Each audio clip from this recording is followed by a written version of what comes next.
A lot of people bag on these because they say that the color blocking is mid color blocking, even though that doesn't make sense because the mids and the highs share colorways, you know what I mean? But I have been waiting for these. I finally have a pair. Oh man, these.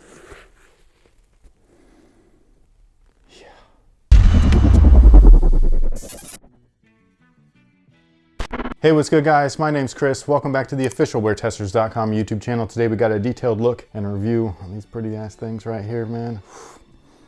They smell so good too. But these bad boys are the Air Jordan 1 High in the Heritage colorway. I am so excited to have these personally. I love ones. I love them in all shapes and sizes. I love all the cuts as well. So yes, that does include the mids. And yeah, I don't know why people hate on some things, but it is what it is. I actually do notice a lot of people online are starting to hate on ones in general. They think that they're oversaturated. I think that's crazy. I love seeing all of these things. I think it's fantastic. On top of that, this is original scrapped color blocking. We've actually talked about this a little bit before, but the original Air Jordan 1s had a plethora of colorways and a plethora of different styles. This style of color blocking was one of them, but unfortunately they never ended up releasing. That is until recently when Travis Scott and Fragment and Jordan Brand all kind of collectively came together and released the Travis Scott Fragment High Air Jordan 1. Even though those had a giant swoosh, it was reversed. It was a little bit different, but the inside of the shoe was the same as the original style, which I did show you guys in this magazine right here, and I'll show you again real quick. So right there, that's an 85 pair of this style color blocking, but in that what's now known as the Travis Scott Fragment, you know, colorway and everything. But this is original. Like, look at these. These are black, like kind of like the metallics and everything. Original black toes with the white tongue, not the black tongue like what Jordan actually wore. Oh my God, I just messed up my magazine. Look at this. I just jacked these up live and on camera. I can't believe I just did that. That hurts my soul right here. Oh, my stomach hurts now. Oh my God. Oh no. Woo. Oh, this is awful. Jeez. Oh man, it really did split. Well, I guess it makes it easier to turn the page. I'm gonna keep going, guys. I'm gonna keep going. Just know on the inside I am crying a little bit. Possibly on the outside. I mean, I don't know what's happening right now. I think I'm sweating. I feel so bad. What was I even gonna show? I can't even remember. Oh, there it is. Look at those originals that never released. Wouldn't that be a great colorway to drop now? Like, those just look fantastic. You know what hopefully won't split on you? Today's sponsor. And today's sponsor is the good folks over at Sole Premise. And for those of you guys that don't know, Sole Premise sells luxury items just like this. They're all kinds of different bags. They've got duffel bags, which we've shown you before. They also have gigantic backpacks that are great for NBA size athletes. All of these bags though fit up to a size 15. So if you are an NBA player and you wanted to grab one of these, go for it. There's all kinds of compartments in these. I think that they're fantastic bags. If you wanted to save quite a bit of money, you can use our promo code, which is right over here. Direct links in the description box. And again, big thank you and shout out to Sole Premise for being a reoccurring sponsor on this channel. They're one of the great reasons why we're able to continue to do this, so we really appreciate it. But with all that being said, these guys right here, while they're not as nice material-wise as the Travis Scott Fragments, they are still pretty nice, so for that, I give them a little bit of credit. And what we have here is the greatest traction of all time. And that was said almost as if you meant it. So I appreciate that 100%.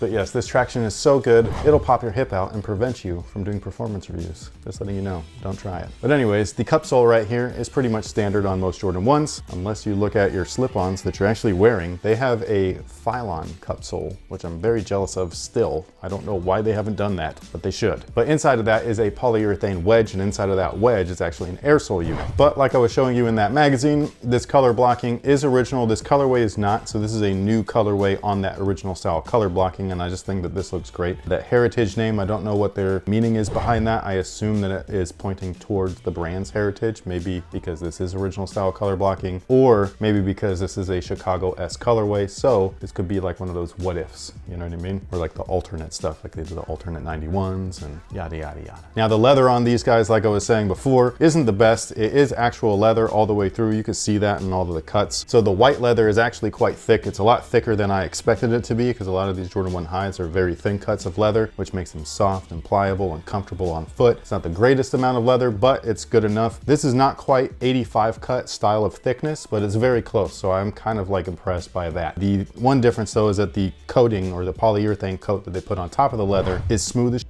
And I was expecting a little bit of tumble on there because again, the Travis Scott one was tumbled and all that, but that was a different kind of a shoe, I guess. So, you know, this is dumbed down just a little bit. However, the red sections, they are almost identical to the Travis Scotts. They got that texture in there. It looks fantastic. It's soft as well. So you got nice and soft leather on the toe, on the collar, the swoosh. Man, these are so pretty, dude. Don't you like these? Do you like these? I'll talk to you about it in a minute. That is f***ed up.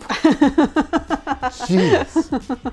Try to have a moment. I also love the tongue tag. I love the tongue as well. It's a nylon tongue. Traditional tongue tag looks great on it. I love that kind of playoff vibe where it's black, white, and red. They do come with extra laces. So inside the shoe is black, but they also come with these red ones. They also come with white ones. I'm not gonna put all three of them on there. Which one should I? So I'm gonna keep a black one in there and then should I do the red or the white? Red. I was gonna say white. Why do you ask then? I don't know. I was hoping we'd be on the same page.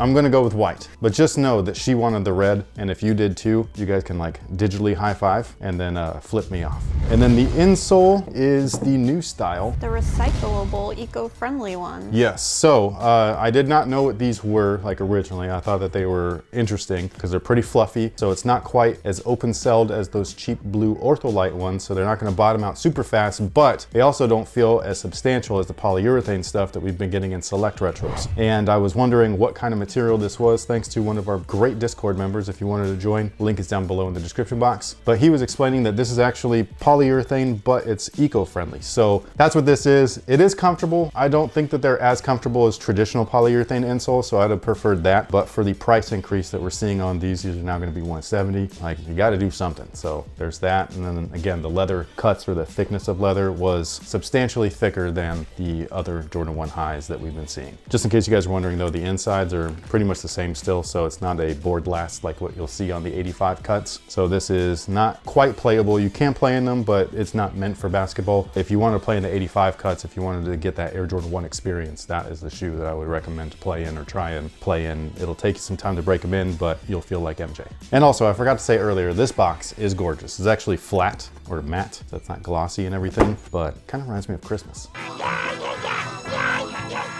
Now, as far as sizing is concerned, they do fit true to size. Whatever you typically wear in your Air Jordan 1s, that's what I would recommend. I personally, again, go true to size. They fit me perfectly. I think that these are f***ing awesome. What do you think? Okay, I know that you've Hold been... on a second. I don't think she's about to tell us. I think she's about to tell us something different. No, it's all about this shoe. But is it what you think? Bear with me. I know you've been saying like, oh, this is like the Travis Scott. Granted, it's red and different swoosh.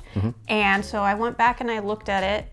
And I think the reason why I didn't notice this before was because of how they did the swoosh placement on the Travis Scotts. It being reversed, black, reversed, and giant. And so it like really broke up all of this white part. So now, serious question. Okay. You don't feel like this looks incomplete? Because when it was reversed and this back portion was white and this was all colored on the electro orange Air Jordan 1 high, you said they looked incomplete. Yes, but I don't feel like that. Why? Because it's literally... I know, for some reason this looks good to me. I can't explain it. You know? Sorry guys, it's nothing personal. I feel like the electro orange, whatever those were, they're cool for what they are. They had great leather on them and everything like that. I thought that was a fine looking shoe for those of you guys that wanted it. This to me looks better. Okay. It could also be because this was an original colorway that was scrapped. And I had seen them before, like I've seen these magazines, you know, throughout the years and stuff like that. And so maybe it just stuck in my mind where it's like, oh, finally, you know what I mean? Yeah. So could be that. But with all that being said, thank you so much for, hold on a second. You never said whether or not you like these. I told you she wasn't gonna do that. So do you like them? Yeah, they're fine. I like the electro orange better. I just wanted to point out the fact that that one had so much white on it and you were like, it's incomplete. And then, oh what, nothing about how I said you talk. I'm so used to it. But anyway. I didn't know that I sounded like Dexter from Dexter's Laboratory. It's incomplete. But anyways, thank you guys so much for watching. Thanks for the support. Let us know what you guys think about these down below in the comment section. Are you interested in a pair? Do you agree with Mrs. Wing where you're like, these are just like those electro oranges that are incomplete? Let me know. I'd love to hear from you either way. Thank you once again for watching, and until next time, guys, have a good one. But then Salty Wing's gonna show up because everybody's agreeing with you. Everybody will agree with you, and that's okay. They could be wrong. You know, it's fine. I'm used to it. It's very lonely at the top. Oh. It is. I'll bring you tissues. Thanks. And lotion. And a new magazine. For real.